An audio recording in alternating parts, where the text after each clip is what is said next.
Los saludo a todos en esta nueva presentación de la novena charla en este curso sobre Newman y la historia, su vocación como historiador. El tema de esta novena charla es el liberalismo político y religioso.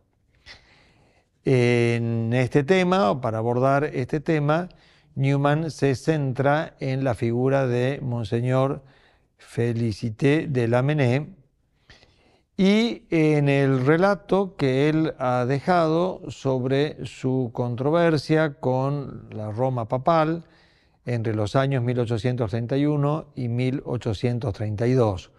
Todo eso se encuentra en un libro que tiene como título Affaires de Rome.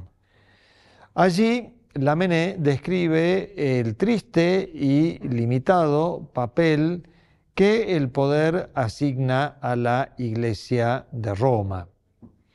El libro habla también de la existencia de un partido dentro de la Iglesia de Roma en desacuerdo con la política actual de sus gobernantes.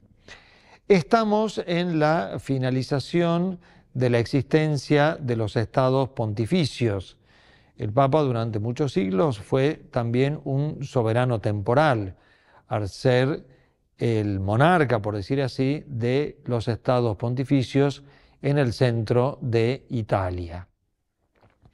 Pero justamente Lamennais, como padre del liberalismo, va a criticar justamente esta dimensión del poder papal, esta dimensión temporal, política del poder papal. La obra muestra también la dramática situación de la Iglesia galicana, es decir, de la Iglesia francesa, que interfería directamente sobre los asuntos eclesiásticos, como lo hace la corona con la Iglesia anglicana en Inglaterra. Justamente Lamennais afirma que la causa de ese mal es el hecho del establecimiento temporal de la religión, es decir, que la religión, en vez de ser una realidad puramente espiritual, tiene esta implicancia temporal, mundana, que se mezcla con el poder político y finalmente el poder político quiere dominar a la Iglesia. Por eso dice Lamennais que el punto de apoyo de la Iglesia galicana, de la Iglesia francesa, debería ser Roma y no el gobierno francés. Por eso dice que el cisma formal es el estado último de protección civil, porque los galicanos, de ahí viene el nombre de esta herejía, siempre quisieron tener como una independencia con respecto de Roma y manejar su iglesia con sus propios criterios. Y él dice que no tiene esperanza para la cristiandad de superar todos estos males mientras el Papa sea un príncipe temporal. Es decir, está planteando el famoso tema de la separación entre la Iglesia y el Estado. Por eso él se pregunta, ¿qué es el papado en la Iglesia católica? Él dice que el papado puede ser una obra humana y rebelde, y sin embargo, en los consejos divinos puede ser un centro de unidad, previsto para la Iglesia en el transcurso del tiempo. Es decir, Lamennais rescata la dimensión sobrenatural del papado, que no se ocupe de cosas políticas, sino que se ocupe de la unidad de la Iglesia. Él dice que la Iglesia latina llegó al poder gracias al favor del pueblo y no de los príncipes. Y ha sido la Iglesia siempre un rival de la grandeza imperial. Por eso, Lamennais dice que el poder papal consistía en su ascetismo, es decir, en una vida totalmente antimundana, no mundana. Él dice que el esplendor temporal es la ruina del poder espiritual del papado. El hecho de haber sido constituido como un monarca temporal es lo que la ha arruinado. Por eso el plan de nuestro autor es que el papado descuide todas esas temporalidades, ejerza su poder espiritual, deseche las cortes absolutas y se coloque al frente del movimiento democrático en Europa.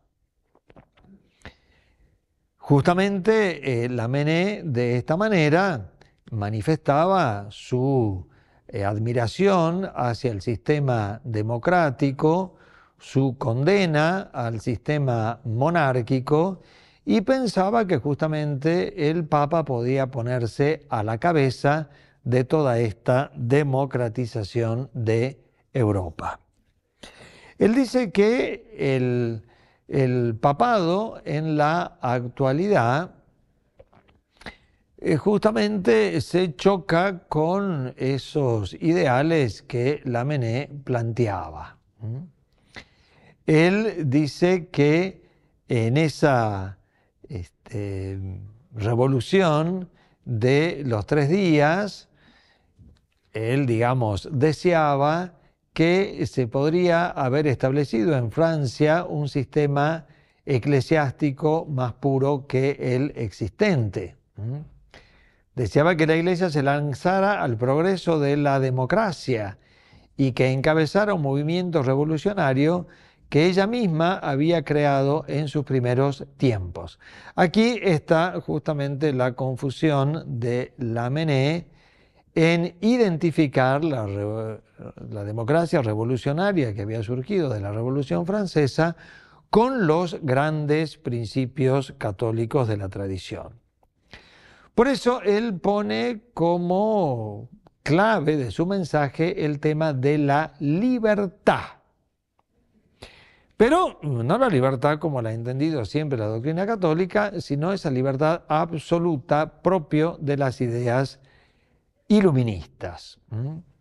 Por eso él dice que la libertad es el grito del día, es la idea que la Iglesia debe desarrollar. Sobre la libertad debe constituirse la sociedad que tenemos por delante. El grito de libertad para nuestro autor es un sentimiento religioso que actúa irregular y extravagantemente solo porque en el sistema existente no se le permite una legítima expresión. Es decir, casi como un precursor de las ideas anarquistas. Aquí aparece el error fundamental del autor. No reconoce que la rebelión, que la revolución es un pecado. Proclamar esa libertad absoluta se puede aplicar también contra el orden religioso, el orden político, el orden constituido. No tiene un valor absoluto. Por eso se lo considera padre del liberalismo. De aquí que pueda acercarse al movimiento democrático de turno en el mismo punto en que más se parece al anticristo. Y por una extraña combinación toma como lema de su porvenir Dieu et la liberté, es decir, Dios y la libertad. Ha sido el confesor y el mártir de esta verdad, dice Newman. Por eso concluye su estudio haciendo una crítica sobre este libro de Lamennais. Él dice que la historia de esta transacción es el objeto de la obra de nuestro autor. Se pusieron del lado del Papa cuando el galicanismo lo atacaba, pero sin intención de exaltarle, sino de imponerle deberes. Ellos querían un Papa a su medida. Ante la fama del periódico que él fundó y que justamente publicaba sus ideas, comenzaron las acusaciones contra ellos. Los obispos de Francia al principio callaron frente al escándalo. Por eso los directores fueron a Roma con el propósito de reivindicar sus procedimientos. Lamennais acudió al Papa como un oráculo de la verdad y sin embargo lo encontró en toda la problemática de su poder temporal.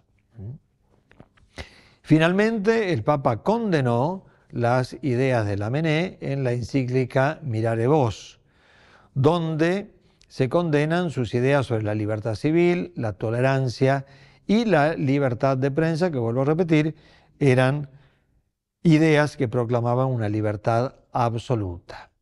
Frente a esto, los escritores de la revista se preguntan qué significa obedecer al Papa y, habiendo condenado al galicanismo, casi que caen de vuelta en ellos. Nuestro autor se encontró con un grave problema de conciencia y allí su juicio privado prevaleció, asimilándolo así a los protestantes.